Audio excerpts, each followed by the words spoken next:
Greetings, Judah. DFG here, Gideon's Flight. Hey guys, I want to take a moment and this message is for both, the sisters and the brothers. Um, and it's something that, it's bothering me, and it's probably bothered me for a very long time. But in a healthy conversation with one of our sisters, this conversation came up about, whoredom, whores, and how that, our women, are get treated like whores.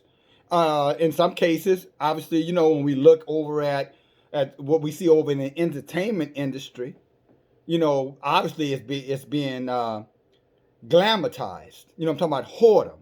We talked about this when we looked at the whole situation with, first of all, the song, the WAP song.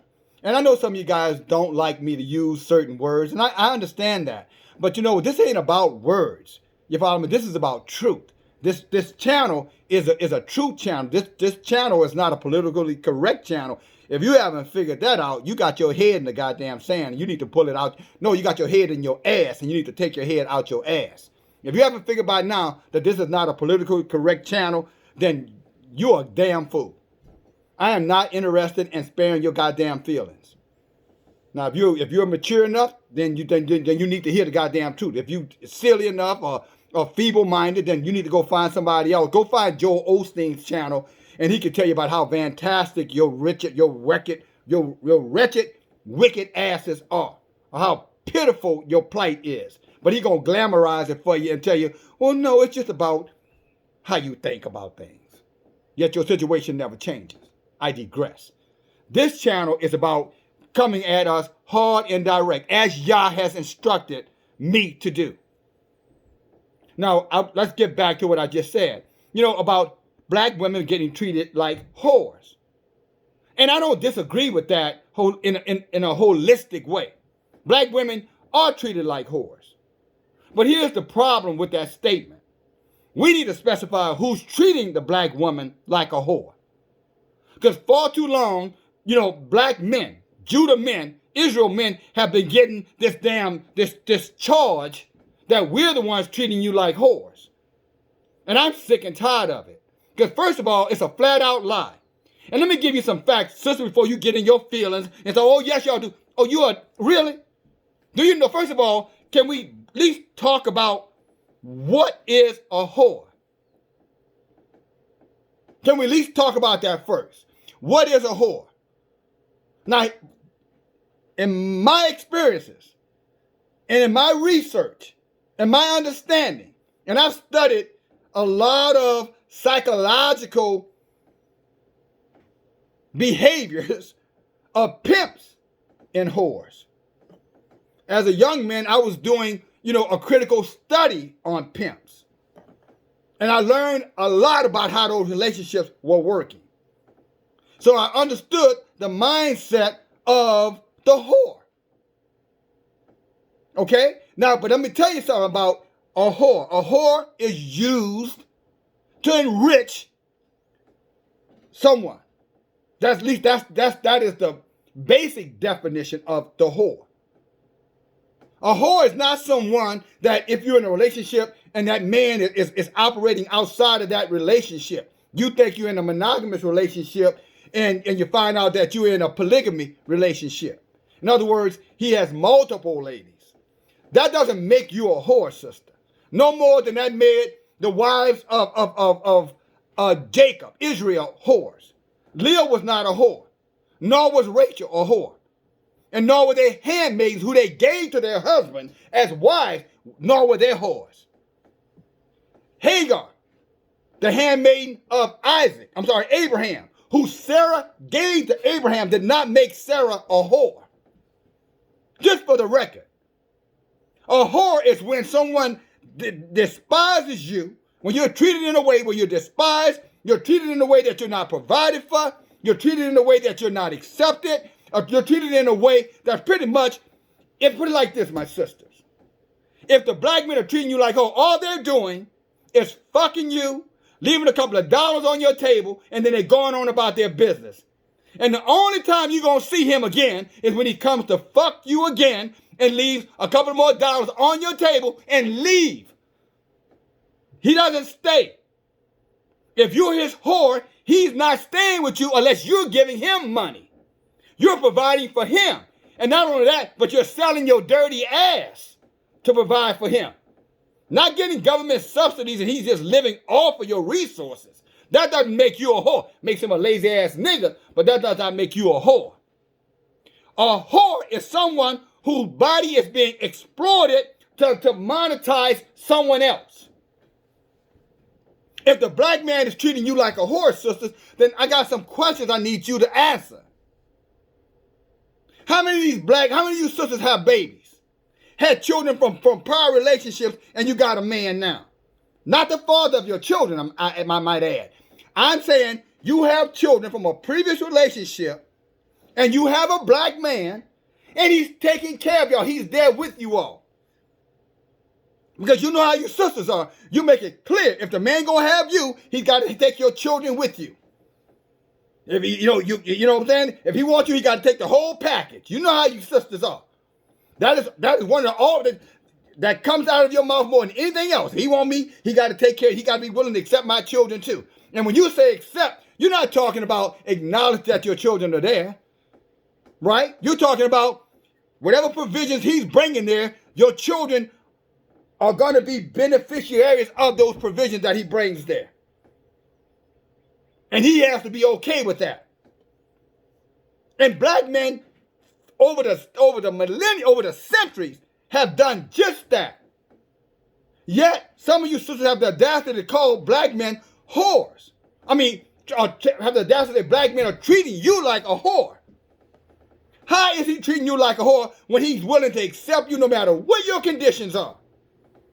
Some of you guys have had your ass out in the streets. You probably have had fucking sex with 30 men, and you know it. Many of you have had sex with multiple men, and yet that man still accepts you. What did that make him then? First of all, what does it make you to have had sex with that many different men? It doesn't make you a whore, or by the book, it makes you a whore. But in the eyesight of the black man, and I'm only using black so we clear who we're talking about here, in the eyes of a black man, he doesn't see you as a whore. In many cases, he sees you as such the prize that he will take you and all them little pickaninnies behind your ass and never complain. And he'll treat them little pickaninnies like they're his babies. And you know it. So how is the black man treating you like whores? If he's living in the house with you, helping you with the responsibilities, paying the bills in the house, how does that make him? Look, go out in the streets. I challenge any one of you guys who are challenging me right now.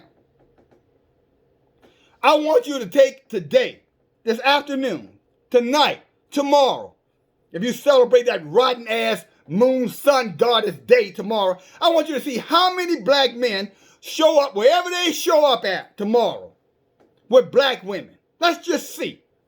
I'm not talking about the woman they dating on tomorrow. I'm talking about the woman they live with. Many times the woman they have married, including women who have no children but for him. I will tell you that these numbers are probably 90% to 10% in terms of the black man that you're going to see tomorrow is going to be with a black woman. I'm sorry, a black woman. So if he's treating you like a whore, why is he doing the best he can in most cases to provide, take care, and love you? Whoremongers don't love you, sisters. Whoremongers are not going to take care of you, sister. A whoremonger black men who see you as a whore are not going to pay any bills. They ain't going to do a goddamn thing but fuck you, leave a little money on the coffee table, and going home, wherever they reside. But the one place they're not going to be in a position where they have to share what they have with you and your children. Know who's treated you like a whore? White men.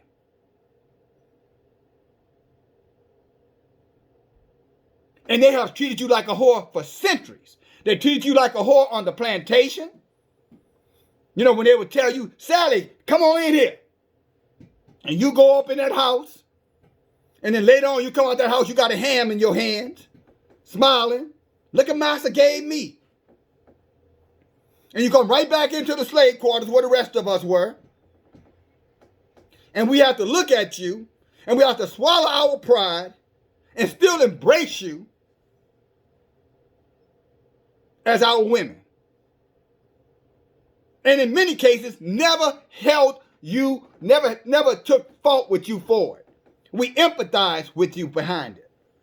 We somehow figured out a way to psych ourselves out to say, well, you know, she's just a victim.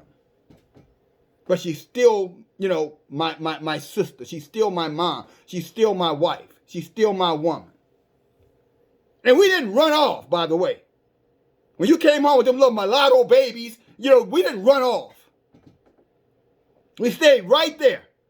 And just for the record, many of us cried in the dark. We ran around the back of the damn, you know, fucking slave shanty, and we cried like little babies because we couldn't do anything to protect you. And you didn't understand what it was doing to us because we didn't see any remorse on your faces. We didn't see any anguish on your faces. We asked, why didn't you not run? This is what we're saying internally. Why didn't you run, Sally? Sally, why didn't you go the other way, Sally? Sally, why didn't you just resist unto death, Sally? This is how we felt on the inside. We knew that if you did, it could result in your death. We understood that. And we didn't want you to die. My point is, we never saw you as whores. So how are you going to accuse us of treating you as a whore? And I'm not talking about the anomalies out there. For some of you who don't know the word anomaly, what it means, anomaly, you probably need to go look it up. But I'm not going to waste your time right now to go do that. An anomaly is something, it's the exception to the rule. That's what an anomaly is. It's an outlier. Probably, some of you may not know what that is. It just means, you know, sometimes things just go a little different. That's not the norm. So yes, there are some men who take advantage of our sisters, you know, Judite men who take advantage of our sisters. There's no denying that. But again, that's not across the board. Most of our men are with our women. Most of our men have never left our women. And so to be stigmatized as saying that we treat our women like whores is the ultimate disrespect to us. Because we look at it and say, wait a minute now. Hell, I can just be as selfish as I want to be. Don't do nothing for your ass. Just the minute a white man touches you, we can, just like these other races do. When any of their kind gets in bed with the enemy, they ostracize their asses. You know what that means? Look that one up too, I guess. It means that they rid themselves of your asses. And if they find out that it becomes behavior with their women, many times they will kill their asses. Because, see, they don't want that to spread inside their communities. They don't want their daughters and their sisters and other women to see that behavior as an acceptable behavior. So they make an example out of their women when their women go outside of their race. Oh, DFG is exaggerating the facts. Oh, really? Well, you go ask many of these black men who are with white women, do their families, the families of these white women, do these families accept their relationships? Go ask them. Many times you'll find out that when that woman gets with that man, that the whole family shuns her and him. They shun any children that comes out of that relationship as well. They'll only allow her to come and visit. When she goes and visit, she got to leave his ass at home, and he got to leave those mulatto children at home. These are facts. And somebody needs to say this, because I am sick and weary of this continual lie by Judite women disrespecting Judite men, because that's what the national media says. That is the national opinion. And the truth is, the evidence is right there in you sister's face. You know these men are there with you. You know. Now, some of them may run off after a period of time. They just give up. They get tired. Whatever happens. You know, they didn't stay. They told you they would, but they didn't. I get all of that. But to deduce them down to being a bunch of whoremongers and don't give a damn about you and never have, that is a flat out lie. You ought to be ashamed of yourself for perpetuating that. You're repeating the lies of your enemies to continue to conquer and divide your families. The so-called black man has always loved his woman in the most extremely difficult situations known to mankind, I might add. In a hostile world, in a hostile country that does everything in their power to emasculate him, to marginalize him, to assault him, to murder him, to incarcerate him, he still finds somehow to pull out of his inner gut to love you, to want you, to stick it out with you. And now many of you are siding up with the enemy against us, using lies and tactics that are souped up by false data, saying that, oh, the black man is the most irresponsible man on the planet, and he doesn't take care of his children, and he treats his woman like whores, and you never take responsibility for your own whoredom. You're supposed to be with one man your entire life. And we never judge you for that. But you will judge us for any kind of outside of interference. Anything that we do, you will judge the shit out of us. Go back and read your book. I'm talking about this book. This book says you're supposed to be with one man only for your entire life. And we have never came at you and held you accountable for that. And we have never disregarded you when you went outside of our people to sleep with the enemy. We have never judged you for that. And grace be to Yahuwah, that many of you haven't judged us for it either. So I'm not talking about unjust scales here. I'm not saying that the black man hasn't walked outside of our group. I'm not saying that. But what I am saying, he didn't walk outside the group and call you a whore. If he walked outside the group because maybe he was looking for something that he couldn't seem to find inside, because inside he felt hostility. I'm talking about in the body, in the family, in the culture. He felt probably unappreciated, undervalued. I mean, at the end of the day, he's out there. He's the worst treated human on this planet. And you need to get this in your head, sisters. He, not you, he is the worst. Let me give you an example. Sisters, a bunch of white men could be having a frat party or any kind of party, a corporate party, a business party, a business celebration. And a bunch of you sisters can come into that celebration, and those white men are going to look at you, and they're going to be, oh yeah, bring it on. Come on in here. Come on in. And whatever happens in there, it's going to stay in there. You hear what I said? When you go into those parties or whatever happens in there, it's going to stay in there. You know, some of you guys going to probably walk out with some extra change in your pocket. Some of you guys might walk out there with a phone number. Some of you ain't going to walk out there with shit, but a wet pussy. But whatever it is, you're going to walk on out of there and it's over with. Now let me flip the script on you. Let it be a bunch of white women in a social gathering with a bunch of black men. I can assure you, at the end of the night, there are going to be a lot of rape charges coming tomorrow morning. You heard me? There are going to be a whole lot of rape charges coming tomorrow morning. And nothing happened any different in those two environments.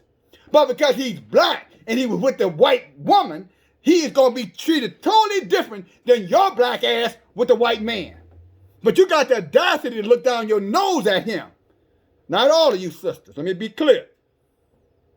But far too many of you all.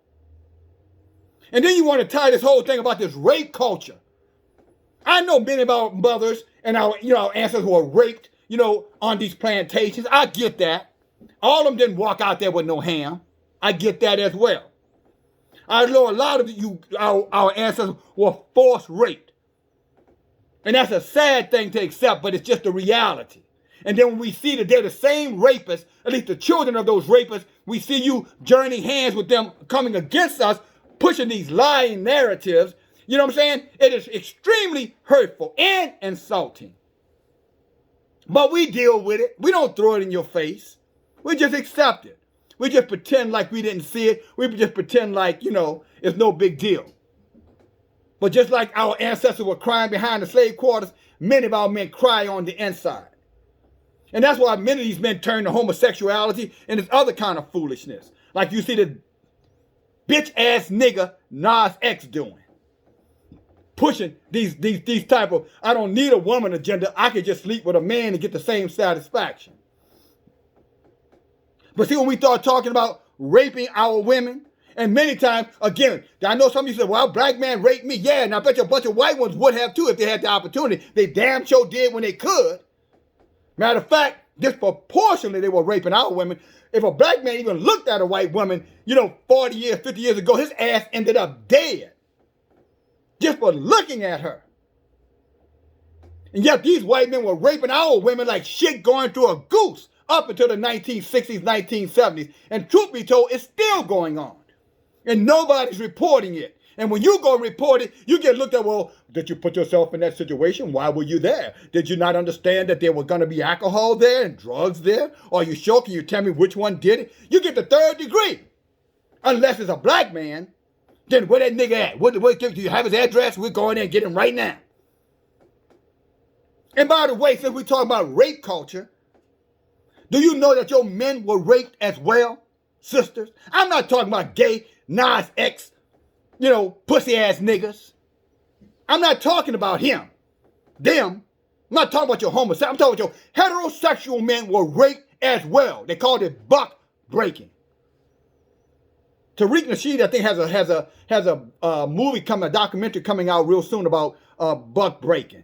Probably need to check it out. The same one who did the Hidden Colors series. Guy's a real good documentarist, I guess that's what you would call him. He does documentaries. I mean, I don't always agree with all of his politics, but in terms of his research, I think the guy is pretty flawless. I think he's pretty talented. But he has a documentary coming out about that buck breaking. You need to look at that. But I'm going to tell you something. Many heterosexual men were raped by the same men who were raping you, I might ask, my sisters. I'm talking about the enemy of our people, Esau, white men, and Asians, and Arabs, and Africans, Hammonites. They were doing it to you too. As a matter of fact, they're still doing it in places like Libya right now. Sex trafficking our women. And they got our women enslaved. Our women today, right now, are being sex trafficked all through Northern Africa. Right now, today. And nobody talks about it because it's us. So they don't give a shit. But your men were being raped too, is what I'm telling you, sisters. But there was a difference between the two situations. When he raped you, some of you, if you had a certain amount of ambition, saw it as a privilege to have a mulatto child, to get in the house with massa.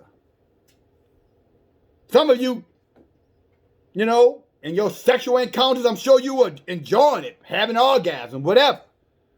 But see, when he raped your men, we didn't have that pleasure. You walked away with a wet pussy and a ham, maybe. We walked away with a sore ass and a loss of dignity, self-respect, and pride. And the best I can tell, you guys have never taken that into consideration. You have never shown the proper right of empathy towards your men for having to put up with that kind of abuse. Those that did, many of us fought under death.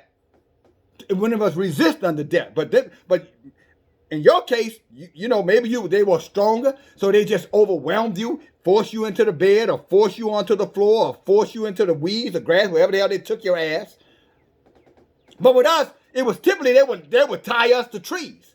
They would chain us in stocks and literally rape us in front of everybody to see, I might add. To humiliate us and to disrespect you by disrespecting your man. And now you're carrying on their folly. You're carrying on their wickedness by repeating the same lies about black men treating you as whores. When many of these men, again, have stood with you and are standing with you. I don't give a shit. Some of you guys have children from other men, 2 or 3 children from other men, and you had 2, 3 children with one man, 3 children maybe with 3 different men, and yet you still found a man, that took you and your children. Now, he might not have been the best man, and he might not have been the perfect man, and he may have had issues. He might have cheated on you. But I'm going to ask you a question. How did he treat you like a whore? And if he was treating you like a whore, why you got with him? Because again, pimps and whoremongers don't establish relationships, family relationships. That's not what they do. I studied this. That's not how that works. It's all about fucking and money. And again, if you're looking for a political correct channel, I'm sorry, you picked the wrong one. But if you're looking for a true channel, you're gonna get it. You're going to get it straight. I'm going to talk just like our prophets spoke. They didn't worry about how you might feel. They didn't worry about your goddamn emotions being in your feelings. They told you the truth because they knew that only that truth would give you something to really reflect upon, think about, and possibly, not necessarily, but possibly that truth might cause the scales to come off your eyes so that you can open up your goddamn eyes and see what's really going on. There's a lying narrative out there that black men hate black women. Therefore, black women need to be better than black men, elevate themselves over black men, and don't depend on the black man. But that narrative is not for any other ethnic group. Only for your man, sisters. Only is it your man that you're being told to despise, to look down on, because he's untrustworthy. Yeah, you have all these stories of these white men cheating on their wives, having multiple families all over the country, killing their wives for another woman. Yeah, you heard me right. Killing their wives, lying and saying that someone else killed their wives because they wanted to start another family and that wife was getting in the way of a new family. You ought to be happy that when your man is tired of your wicked ass, he just go find another woman. He don't kill your ass to go get her. These devils have murdered their women so that they can start a new relationship. Your man is the most faithful man on this planet. He's built to be faithful. It's only when he's out of his right mind that he gets out and starts doing this dogged shit. I'm talking about this ruthless behavior towards you. But that is only because he's probably gotten his ass kicked and slapped around, abused in every kind of way you can think of, and now he just don't give a damn. Quite frankly, what he's doing is probably trying to protect his own little weak-ass heart. And yes, niggas, I'm talking about your weak-ass heart, because that shouldn't cause you to be no whoremonger just because you got hurt a few times. That's that MGTOW bullshit. I don't need no woman. I ain't going with no women because they all a bunch of hoes. You're a damn lie. All our sisters are not whores. You are a damn lie. You're probably just an undercover homosexual. How the hell men going with, how this shit goes? MGTOW, men only own some shit there without women. You go your ass on out there. I'm gonna give you some book that y'all got a plan for your stupid ass too. MGTOW. Some of you sisters, you need to look that up because these damn idiots talking about cutting your ass loose totally. Now, I know you think that you don't need no man. That's only because you ain't going through nothing really that you need a man, to help you through. But that day is soon to come. Don't you have enough sense to know, sisters, that the only reason why they're targeting your men is because they know that your man is the only wall between you and them? That's why you were raped during slavery, because your men couldn't do anything to defend you. The only reason they stopped that shit because your men got guns. When they were free, when we I hate to use this goddamn word, liberated, which we never were liberated, but when the false liberation came, and we were able to walk off these plantations, we got us some guns. And then when he brought his wicked ass over there to start trying to lay his hands on you, we started shooting at his ass. Then that coward started running to stand his ass on the other side of the tracks. Except if he had a badge and a gun and he had access through the law. Then he would still do it. Because he knew the law would protect his wicked ass. Especially when the woman did not have a man in the house. And I'm talking about in the 1940s, 50s, 60s, 70s. The lawmen were coming in our community, raping our women. And the women didn't have a man. Because there was nobody to protect you. And since I'm telling you, that's what they're trying to set up right now all over again. And they're using you to destroy your own men. They're using you to destroy the relationship with your own men. Because once they get your men out the way, they have free access to you. And I'm telling you, they ain't coming to marry up with you. They ain't coming to bring you a chicken or a ham. They coming to leave you with a wet ass and a thank you, ma'am, and you better like it, and you better keep your mouth shut, or I'll be back, and I'm going to harm you, and I'm going to harm these little pickaninnies you got in here. That's what they're going to leave you with when your black men are no longer here to protect you. That's why they're pushing this narrative that you don't need a man, that black women are the strongest women in the nation, and black women are the future of the black community and all this kind of shit that they're using these lesbians to propagandize your ass, heterosexual woman. And some of you, you dumbass heterosexual women are buying right into that narrative. Destroying your own fortress. You're going to allow the enemy to come right in. And see, when that enemy has nothing to fear, because the only thing he really fears is the black man. He doesn't fear you, black woman. He only fears the black man. And you see, when that black man is not there to defend you anymore, you watch how this love and this adoration for you is going to disappear overnight. And he's going to come at you with aggression. And if you don't willingly submit yourself, he's going to take you and he's going to take it from you.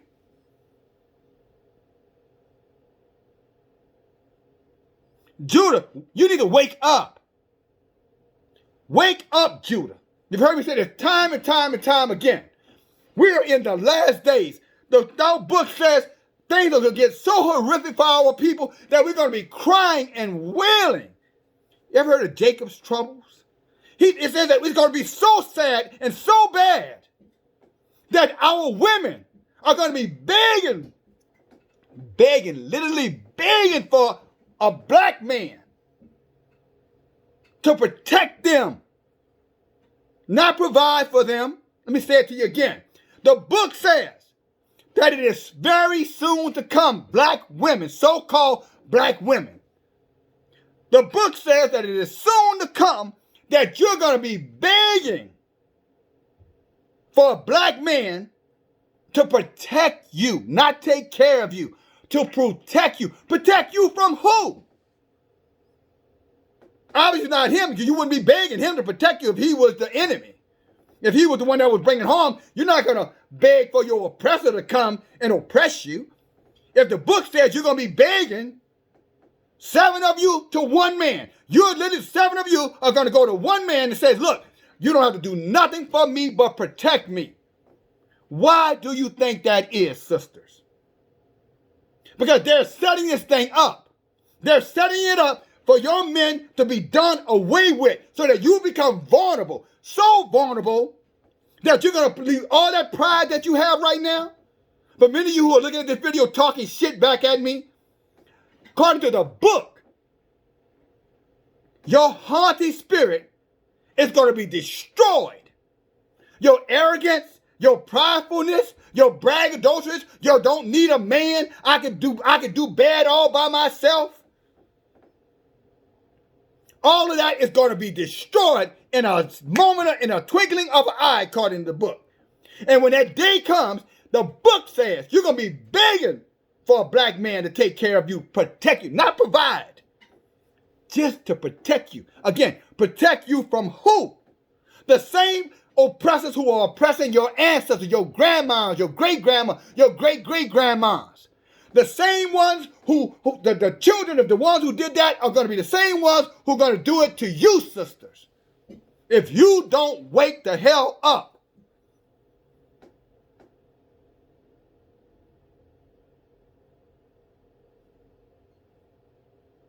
I'm bringing this forward to you because it's far too long that we as men have kept our mouths shut because we did not want to be, being criticized, talked about by you, cut off from you. So we have kept our mouths shut when we should have never done that. We should have told your ass straight. Every single time that you said or lied, we should have put your ass in check. How in the hell is he treating you like a whore and he's in the house providing and helping you? Even if he can't do it with his finances, is he helping you pick up the children, drop the children off? Is he cleaning the house? Fuck that. Is he keeping the enemies out your house? Huh? Can we at least give him that much credit? He might be a lazy, shiftless ass nigga, but is he keeping the enemy out of your house? Can just any man just walk in your house and just do whatever he wants to do to you while he's in the house? If not, then, he's not treating you like a whore. All right? And if he's doing more than that, then obviously he's treating you like a lover. A broken lover. A lover with issues. a lover that probably needs some psychiatric fucking help. But his ass is still there. And under the circumstances, there is no other ethnic group on this planet that could have dealt with the black man has dealt with and still look at you, woman, and want to be your man. And I said it just like with all the shit, there's no other ethnic group on this planet. There's no other male ethnic groups on this planet that could have gone through what your men have gone through. In front of you, I might add, and still look you in the eye and want to be your man. Yet, we're here. We have never left. Again, broken, sometimes irresponsible, sometimes not dependable, sometimes, betraying you. But most of the time, we're here. Most of the time, we're here. Talking about as a collective. We're here. And let me let you in on another secret, little sister. Big sister. Let me let you in on another secret. We ain't going anywhere. We're not going anywhere. Now, they have a plan to annihilate us. What's the word when they're trying to eradicate a nation? Exterminate, genocide us.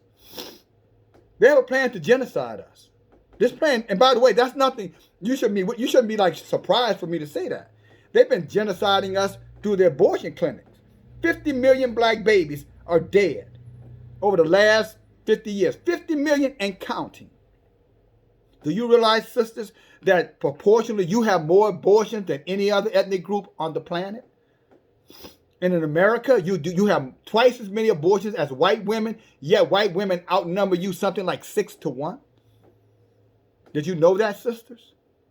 They're already genociding your men. But they want your man gone. They want your man out of the picture.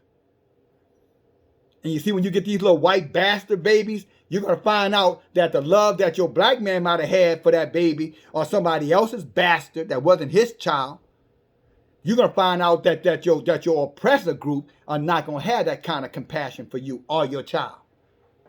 Yeah, he'll let the government throw you a stimulus welfare EBT card and check every now and then. As long as your ass toe the line, whatever line he wants you to toe.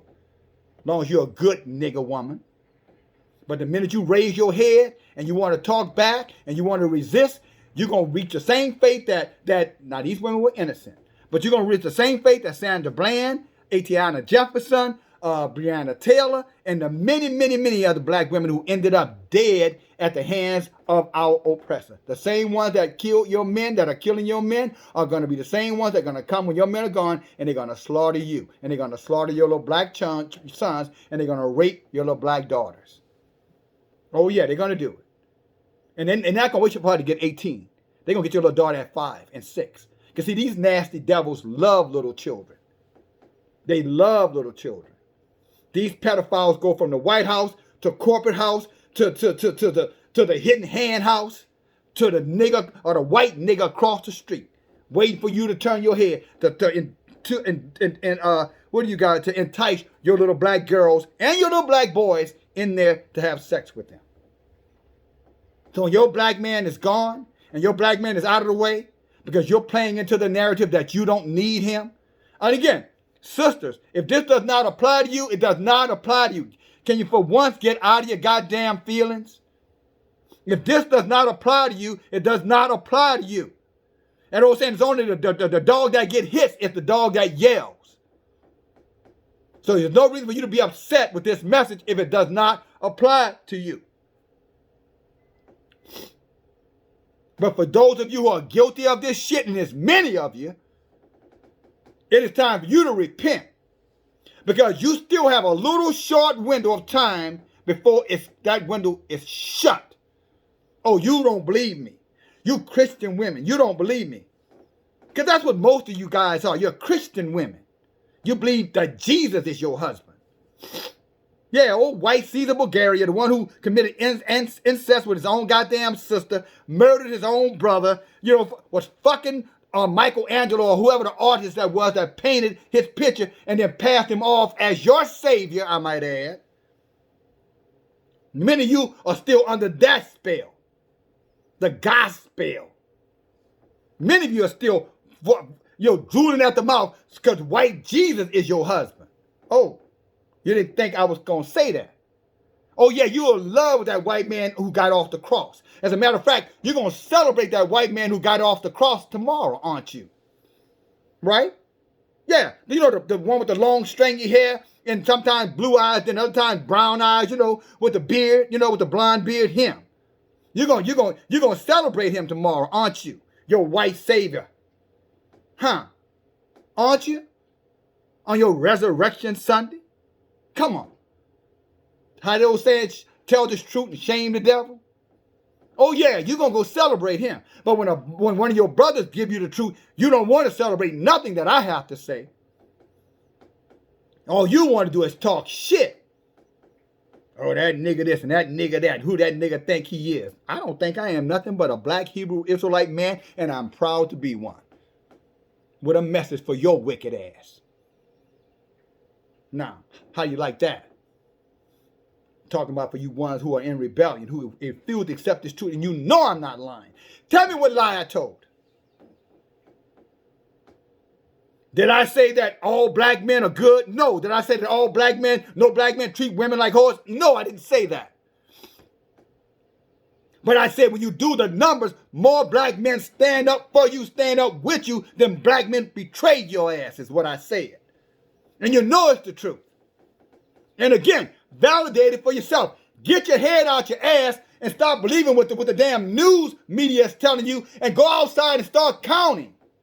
Go outside your house right now. Most of you live amongst blacks. Get your ass outside and go look around. Travel around your city. Go down the block, one block, come up the other block, and see how many black women are in a house with a black man versus how many black men are in a house with a white woman. Come on, go look. I'm sure your eyes are not going to deceive you, although your brain seems to be deceiving you very, very much, according to what you say.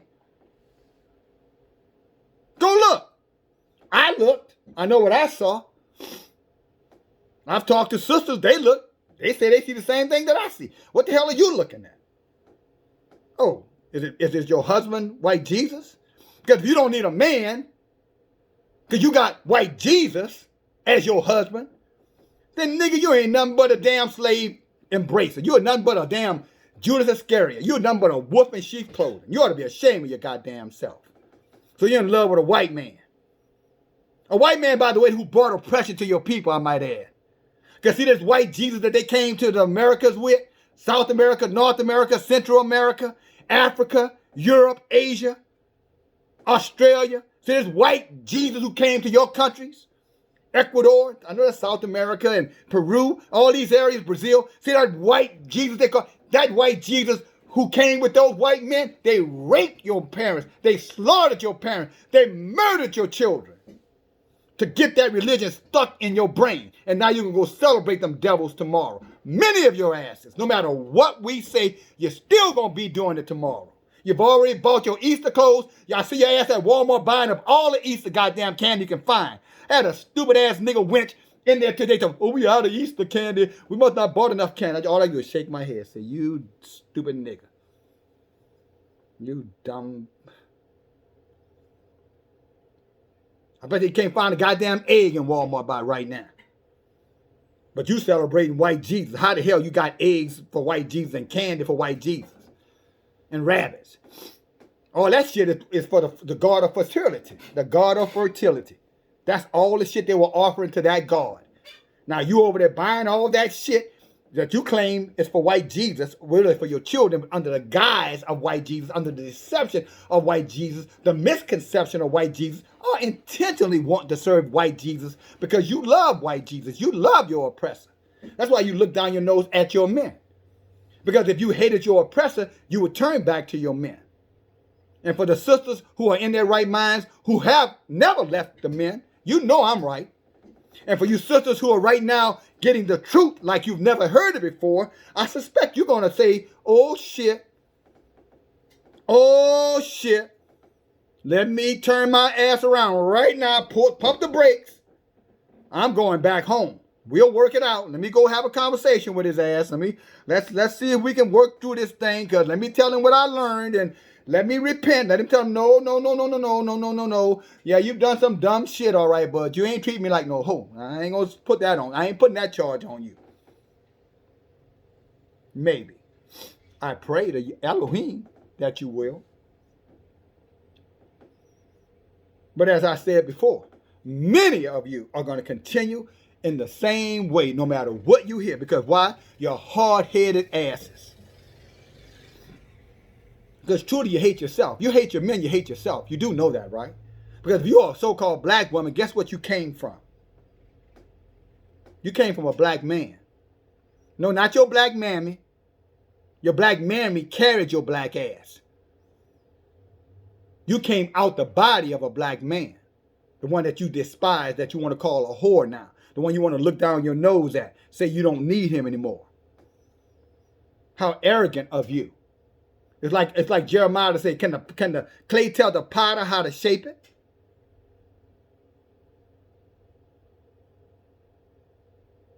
If it were not for him, there would be no you and your arrogance despising him. You know, maybe he should have just ejaculated on the damn ground when it came time. Maybe he should have used a condom. Then he wouldn't have to fight. We wouldn't have to fight against so many of y'all wicked asses. I'm talking about those of you guys who think like that. That fool should have put a condom on. I bet he didn't know he was going to birth a traitor. I bet he had no idea he was about to birth, you know what I'm saying, a woman who would turn her back on him and his kind. Because she's allowed the enemy to dictate to her how to feel and love and think about her own man. No other woman on this planet allows the enemy to do that. But somehow our sisters have figured out a way to do it. And do it, you know, aggressively, pridefully. And the minute one of us stand up to your asses and tell you, step back with that bullshit, you want to get in your feelings and you want to call us narrow-minded, cancel culture, chauvinistic, you know, all these little petty-ass trick names you apply for these little weak-ass niggas who can't take a little insult. Well, this one can take as many insults as you got. Bring them out. Come on, let them spill out. Hit me. And I'm going to still be back tomorrow telling your wicked ass off. Now, y'all know how DFG do it. He ain't going to do a damn thing if the book don't back him up. I mean, he has nothing to share with you if the book is not going to back him up. So we're going to get to the book real quick.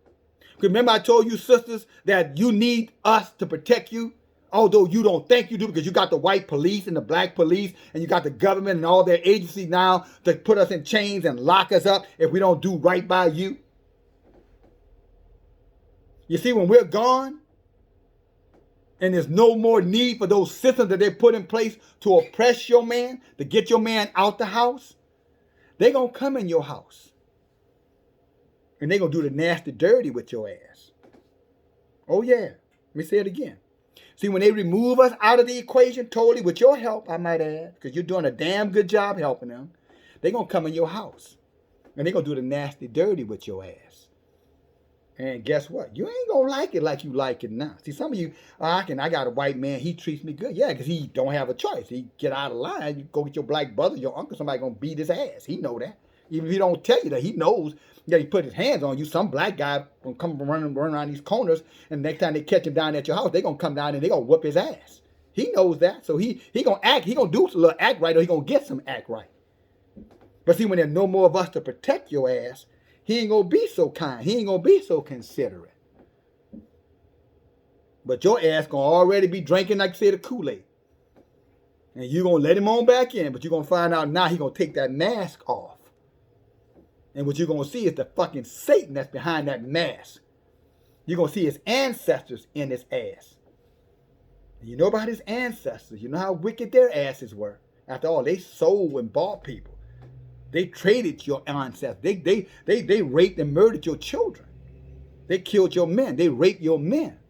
They took your children from you and sold your children far away for $1. That's the ancestors of these wicked seed that many of you are embracing right now. And he's still there. You just can't tell he's there because he's got this whoop. The sheep disguise on now. He looks like he's your friend. And he's telling you that your friend, your man, is your enemy. See, your man don't have no mask. He is what he is. You know it. I know it. We grew up together. We played together. Yeah, you and your man, y'all played together. Me might be your man, but you played with little black boys. You grew up with black boys in the class, went to school with him. Come on, be serious. You know him. Like he know your ass. So he don't have too many tricks for you. He can be a little clever sometimes, a little cunning, sneaking out the back door. But for the most part, you know his ass. But the enemy, you don't know him. You only know him through his fruit. And Yeshua warned us, you shall know a tree by his fruit. What fruit? What has his ancestors did? What did his father do? What did his father do? What did his father do? What did his father do? What did his father do? Oh, they were the ones that were raping, enslaving, and selling your asses. And that's him. You just don't know it's him because he refused to expose himself right now because he needs his cover until he gets rid of your man, convince you that you don't need your man. Then he's going to take that costume off and he's going to beat your ass. All right. You want some book to back that up? Christians? Hey, Christian woman. I'm talking to you. Hey, Christian woman. You who going to be celebrating fucking wicked pagan resurrection day tomorrow. You want some book to back up what I just said? Come on. Let's go to the book. Go there, Isaiah. Chapter 3. Verse 25. Follow me. He says, and your men shall fall by the sword, and your mighty men shall be killed in a war. What kind of war? A race war. A race war that you partook in, by the way, sister. He's saying that your men are going to be killed. I just told you these jokers are setting you up to destroy your men, to cause the genocide of your men, and they're using your ass to promote genociding your own men. Calling the police on them, putting the law on them, forcing them to become depressed and forcing them to feel like shit. When you have the words to make him feel whole in your mouth, but you won't say it.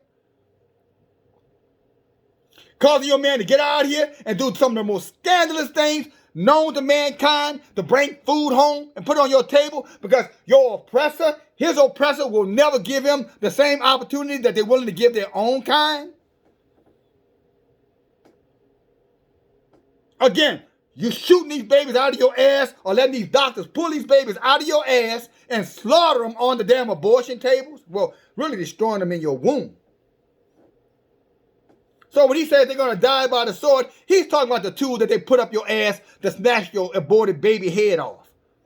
That fetus, that human that's in your body, that's a sword. When they put that little tool in your womb and they snatch his head off and snatch off his legs and snatch off her arms and snatch out of her little tummy, that's a sword too. And you're playing right into it. So as he said here, your men shall die by the sword, and your mighty men in war. And then you're going to cry and you're going to mourn. This is what the book says. Then you're going to cry and then you shall mourn. And then you're going to be desolate because you're going to find your ass sitting outside. Because there's no one now to keep a roof or help you keep a roof on your head on the inside, because the enemy going to take back all the little trinkets he gave your ass, because now he don't need to give you the trinkets. He can get it for free. You ever heard the saying, what about a cow when you can get the milk through the fence? Have you said that saying before? Why buy the cow when you can get the milk through the fence? See, right now, he's got to buy the cow. In other words, he got to play his role. I'm talking about our enemy. Your enemy too. So he got to play the role that he loves you. He got to play the role that he's proud of you. He's got to play the role that he wants you to come up. He got to play the role that you're the example of your community. You're the strong black woman. So he got to get you to buy the cow. He got to sell you the cow mentality. But see, when your men are gone, your ass is going to be on the ground. So now you're going to get that same milk from that cow, and he ain't got to do nothing for that goddamn cow at all. He ain't got to feed that goddamn cow. He going to get all the milk of that cow, and when he finish getting that milk out of that cow, he's going to let that cow die. He's going to get him another cow. Oh, yeah. That's what he going to do. And your ass is going to be sitting on the ground because there ain't going to be nobody to protect you then. And he knows it. When that shepherd goes away, them damn sheep are in trouble. Don't you know that? Who's your shepherd? Who is your protector? It's not the police. It's not the federal government. The damn sure ain't white men and yellow men and brown men, so-called. No, it is the so-called black man. He's always been your protector. And you now signing up with the enemy, telling lies, repeating their lies at his despise. At his demise. Despising him to his demise. Say that right. And you are partaking in it, sisters, if you're buying into this narrative that the black man is the one who treats you like a whore. That's a lie. Again, are some men mistreating, some of our black men mistreating our black women? Of course that's true. We know, come on, we don't have to be fools about this conversation. Let's talk like adults. But let's look at it collectively. We're going to just throw out all the apples because they got one bad apple in the barrel? I thought the logic was you take the bad apple out, but you don't throw away the good apples. But what some of your damn asses is doing, you're throwing all the apples out because you got one bad apple and you don't even have enough money to get some more apples. And you need apples to make your apple pies so you can bring it to the market so you have resources. But I'm not done yet. Not only are your asses going to be desolate, homeless, in the street, ragged out, pitiful when they finish with you because you allowed them to snatch your men away through your own self-arrogance and pride. Look at verse, let me go to chapter 4. And he said, in that day, 7 women shall take hold to one man. He's talking about you, Judah. So-called sisters. I know you say, I'll never do it. Well, if you're right, then you're calling Elohim a liar. If you're right saying you'll never do that, you are blaspheming. In other words, your ass is going to go to hell. You're going to bust hell wide open. You ought to stop professing you're a believer. You are not a believer. You are the Antichrist. You are a wicked ass devil. If you deny that this word is true, then you're a wicked ass devil. If you say that the word is from Elohim and the word is true, then you had better listen to what I'm about to tell you right now. You had better take heed to the warning that I have given you for this last 1 hour, 59 minutes, and 5 seconds. You had better take heed if you're not one of these wicked perpetuators of evil against your own sons, your own brothers, and your own fathers. Look what it says. Isaiah chapter 4, verse 1. And in that day, 7 women shall take hold to one man. 7 of you all, 7 will take hold to one man. In other words, 7 of you are going to be trying to get after one man. 7 of you guys are going to be trying to get after one man. And you know why you're going to be trying to get after him? What I mean by get after him, you're going to be pleading with him. Pleading with him. I don't care about the other 6. Just make sure I'm in that number. Why? He says, and here's why. Saying, we shall eat our own bread. In other words, you ain't got to take care of us. And we'll wear our own apparel. You ain't got to buy no clothes for us. Only let us be called by your name. In other words, just protect us. To take away what? Our reproach. What it was? To take us out of the pathway of these vicious dogs who are trying to murder, rape, slaughter us. This is prophecy. This is going to happen. This is already happening. It's just a slow walk. It's already going on. Let me read it to you one more time. You don't need to cipher. You go get your King James Version, your international translation, whatever the hell you got. Go to the book of Isaiah, the prophet Isaiah. He's talking about an end time prophecy, I might add. Remember, the word of Yah is the same yesterday, today, and forever. Well, that was a long time ago. No, Solomon told us there's nothing new under the sun. Means what was yesterday will be tomorrow, and what will be tomorrow is today. You read the signs. You have to read the signs. You have to understand the sign of the times that you're in. Go back and read Revelation. Go back and read Matthew 24. Go back and read the book of Enoch. Go back and read all the apocryphal books and look at everything that they're saying that was going to happen at the end of man's time here. At the time when they would come against Judah here to wipe Judah off the planet here. Like Yeshua said, except the days be short, none of us would survive it. Go look at everything that's going on right now. And now you're the target of. You're the target of the vaccine. You're the target of diseases. You're the target of everything that could be imaginable to destroy a total ethnic group. All of us, not just you, your men too. But they're going to have so many of us gone because of many of you are helping them destroy your men that it's going to be 7 of you guys to 1 man left. You're not going to turn to that man because you're a polygamist or you're accepting polygamy. You're going to turn to that man because he's the last hope for you. Without him, you're going to be murdered. That's why he's saying there are going to be 7 women going to 1 man because you're going to be partakers in getting your men killed with this foolishness. Mothers, daughters, you hear this video? Share this video with your daughters and with your mothers and your girlfriends. This is important. You need to let them know this is going to be the consequence of feminists.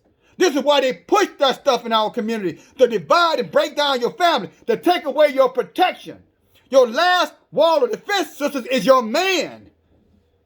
You can't beat off other men. You need a man to beat these men off. The biggest man that Yah has created, the strongest man that Yah has created, the most resourceful man that Yah has created is the Judah man, the Israel man, the so-called black Negro, African-American man right here and scattered abroad. That is the strongest and the best of men. Physically, intellectually when they're in their right mind, creativity and loving without question. Men who will die for their families, who have shown and have died and put up with all kind of shit and insult and your bitterness and your rebellious, and they still stood with your ass. They saw the enemy rape you, and they still took you back in. They saw some of your own men abuse you, and they still took not only you in, they took your pickaninnies, your children in too. And they never threw it in your face. Many of you sisters would never take a man with children. He got kids, or I don't want to have nothing to do with him. Oh, he got kids, girl. He got kids. Well, why don't you apply the same rules to your wicked ass then? You don't want a man who got kids, but you want a man to have your ass if you got kids. See, that's your own self-righteousness. See, that's your arrogance. That's the haughtiness that Isaiah talks about in chapter 3. You can go back and start reading about verse 16, and you can find yourself with that mentality. He takes you with your children, but you can't accept him if he has children. You're a hypocrite. The biggest hypocrite, as Malcolm said. But let me share it one more time, just so you sisters know what's coming. So keep on playing into this narrative. Black men treating you like whores and all that foolishness. Black men don't care about their families and all that foolishness. Black men don't want to work. Black men don't care nothing about nothing. Lying their asses off. Accusing all the just of them. Remember Abraham? Let me say this. I'm going to wrap this up. Yah is a righteous Elohim. Yahuwah is a righteous Elohim. If you guys remember, the writings of our ancestor Abraham. When Yah was about to go, he had sent angels down to go and peek out, check out, see what was going on in Sodom and Gomorrah, because he had heard there was a lot of sodomy going on over there and a lot of incest going on, and there were orgies going on over there. So he sent these angels to go and see. And he told those angels if they saw what the stink or the noise that had come to the attention of Elohim, because he had had enough of that shit, like he has enough of this shit that's going on right now on this planet. Killing of innocent babies and homosexual agendas, Nas X, all that shit. He's sick of that. He sent these angels to go and check it out. But on their way, they stopped by Abraham's house. And when Abraham saw them, he told Sarah, he said, Sarah, go get some food.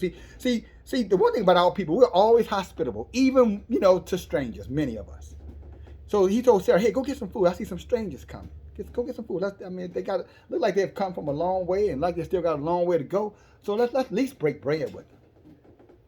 So when he said, hey, y'all come on in. Y'all look tired. We got some extra food here. Y'all blessed me with some things. So come on in. Have a meal with us. Break bread with us, and y'all can continue on your journey. He doesn't have any idea where they're going. He just see them coming. So they sit down with Abraham. Sarah brings the food in. Beautiful woman. See, that's what a woman of Yah, she knows how to serve her man. She don't have no problem listening to her man. And I was, oh yeah, if he's a good man. Well, Abraham had all kind of shit going on with him. Abraham sleeping with Hagar. He running, letting Sarah rule him, sending off Hagar in the wilderness with the goddamn baby, his own child. Y'all had to send the woman back, tell Abraham, you ain't putting that boy out. Don't give me no shit about how righteous Abraham was. He was just a friend of Elohim. Elohim liked Abraham because Abraham, liked the dialogue with Elohim. And Abraham could be counted on to do what was right at the end of the goddamn day, although he was flawed too. Like many of these men you're criticizing, sisters. But Sarah didn't give a shit about that. She said, he's my master. I'm going to do what he asked me to do. So she brought the meal. So Sarah brought the meal. Abraham invites them in. They sit down. They break bread.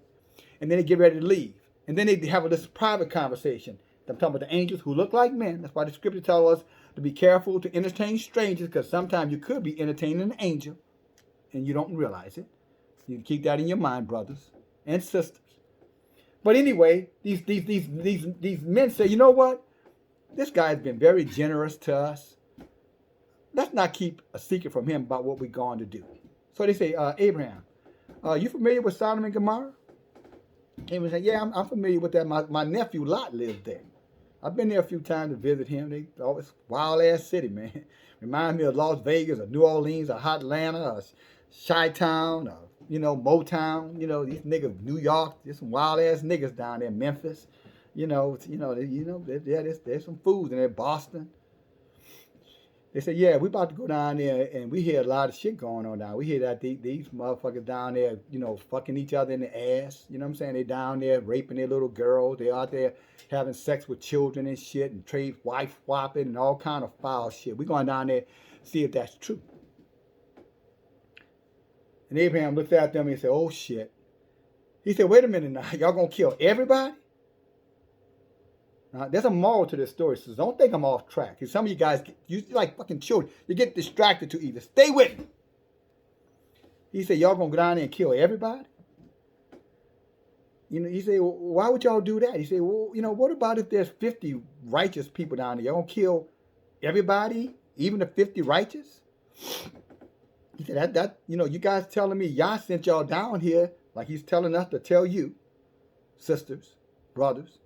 He said, y'all saying Yah sent y'all here, but that ain't the behavior of Yah. Yah don't destroy the righteous with the wicked. He said, so y'all going to kill everybody? They said, well, okay, Abraham, if there's 50 down there that's righteous, then we will spare the cities. Abraham, okay, that's what I thought. He said, what about if it's 40? They said, okay, well, we'll spare them if it's 40. He said, well, what if it's 30 of them? They're looking at each other. Looking at Abraham saying, now where this going? Okay, if it's 30, Abraham. He went, okay. What if it's 20? And now you can tell that the energy level is starting to change now, because now these angels are kind of getting a little agitated, because they're like, now look, nigga, this thing started at 50. Now we're down to 20. And where you going with this?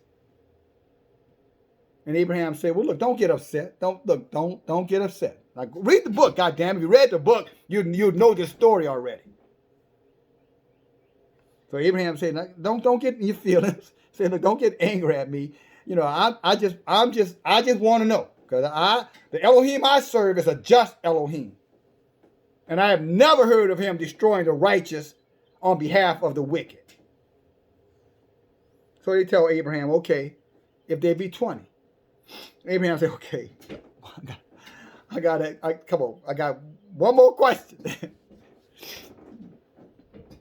What, Abraham? So that's some of us, you know, you got to tell your ass 5, 10 times for it to soak in, but praise Yah, as long as it soaks in, right? He said, what if there are 10? What if there are 10 righteous in the city?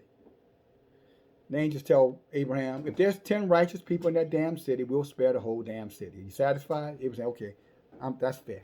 Because I think he must have did the math in his head. He said, okay, a lot of wife, a lot of daughters, a lot of husbands. By the best of my recollection, that should be about 10 people, so maybe they'll make it. I don't know, but maybe they'll make it. And they go off. You can read the rest of the story for yourself. But the point that I'm making is that Yah would never judge the righteous for the unrighteous, like some of you unrighteous sisters. Oh yeah, I'm coming back 360 degrees, just like you know DFG would do. Yah would never accuse every black man for what a few black men are doing. And that's what many of your sisters are doing. Your asses are unrighteous, is what I'm saying to you.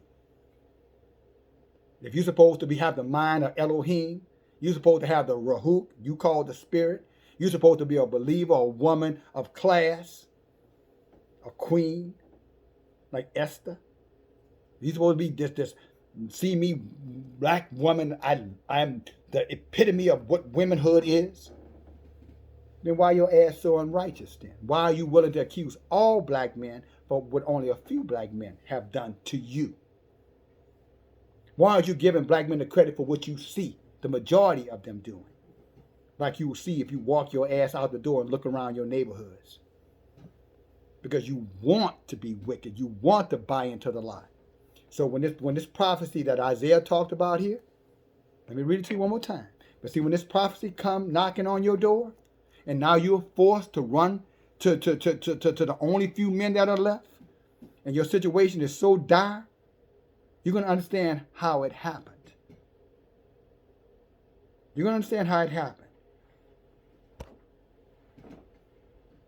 And then your understanding of how it happened, that's where your moaning and your grief is going to come, because you're going to realize you bought into the lie when you should have resisted the lie. You should have stayed with your men. You should have continued to edify your man. You should have encouraged that man. And you should have told him, I ain't liking what you're doing, and I ain't trying to put up with your shit. But we're going to fight to make this right. We're going to fight to work through this shit. I don't give a damn. Come hell or high water, I'm with your ass to the end. So if you go down, I go down. I just want you to know, black man. And that should be the right mentality. And black men, same thing to you. Your ass should be the same way. Sister, I'm going to fight for you. I will die for you. And before I let you go down, I'm going to go down. And if we're going to die, we're going to die together. That's called equity. That's called using an even scale, a just scale. And by law, we're supposed to think that way, I might add. So in closing, sisters, this is what's coming. This is what's coming. And in that day, 7 women shall take hold of one man. In other words, they're going to get under the covering of one man, saying, we will eat our own bread. We will wear our own clothes. Just let us be married to you. Just give us your name so that you can protect us, so the reproach is gone, so that the enemy of our people don't come, rape, murder, maim us. If I had a mic, I would drop it. DFG, talk to you later. Bye now.